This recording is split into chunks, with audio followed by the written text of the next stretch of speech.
फारूक किथे है तुझो पुट? किथे है तुझो पुट? हाँ बाहर गडीस तुम्हारे साथ थधो थी गुलाब एतरी कावड़ सुठी ना है। मुझी धी किरण के छो तलाक ॾिनी अशफाक? हाँ इन लाइ शादी कई हुई किरण जेको कुथो कम कयो आहे इन लाइ त तोखे बुढ़ी मरण खपे। अञा संदरो बधी विढ़ण आयो आही। कहिड़ो कम कयो आहे मुंहिंजी धी? हाँ कुधो कम त तव्हां कयो आहे बेज़मीर। अहिड़ो कम करण खां अॻु में तोहारो पुट मरी छो न वियो? गुलाब मूं त तव्हांखे ॾाढो सुठो सम्झो। हाँ इन करे मूं पंहिंजी न्याणी जो तव्हां सां रिश्तो कयो, पर न तव्हां इंसानियत जे मुंहं ते दाग आयो।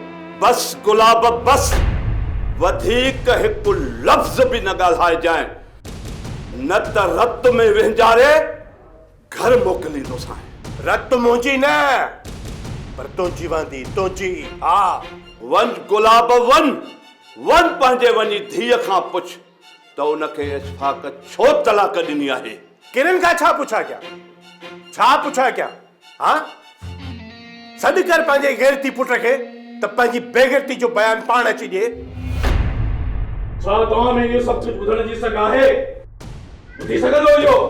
गुलाब खान तुंहिंजी धीउ कंहिंजे ज़ाल थियण जे लाइक़ु ई नाहे।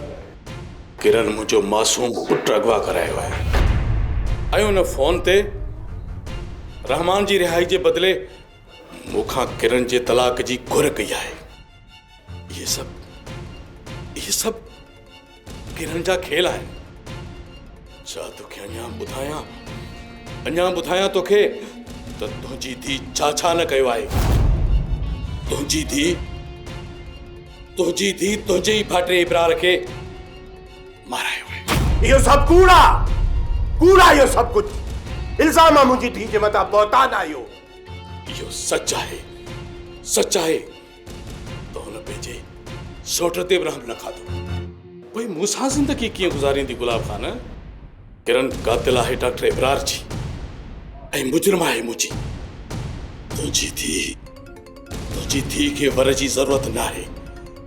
तुंहिंजी धीउ खे त बस को बाज़ारी रांदीको घुर्जे जंहिंखे पंहिंजी मर्ज़ीअ सां टोड़े ऐं जोड़े। ठीकु आहे मां तव्हां ॿिन्ही पीउ पुटनि खे ॾिसी रहंदुसि।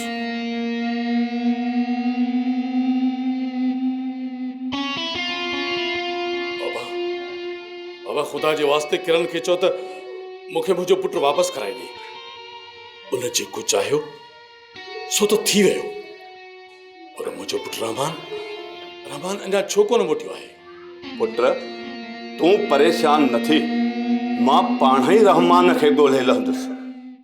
ड्रामा सीरियल सिलसिला मोहब्बतुनि जा तमाम एपिसोड्स ॾिसो हाणे HD क्वालिटीअ में। विज़िट करियो असांजो YouTube channel Sindh TV HD drama. Subscribe कयो असांजो official YouTube channel Sindh TV HD drama ऐं वधीक अपडेट लाइ बेल आइकन खे क्लिक करियो।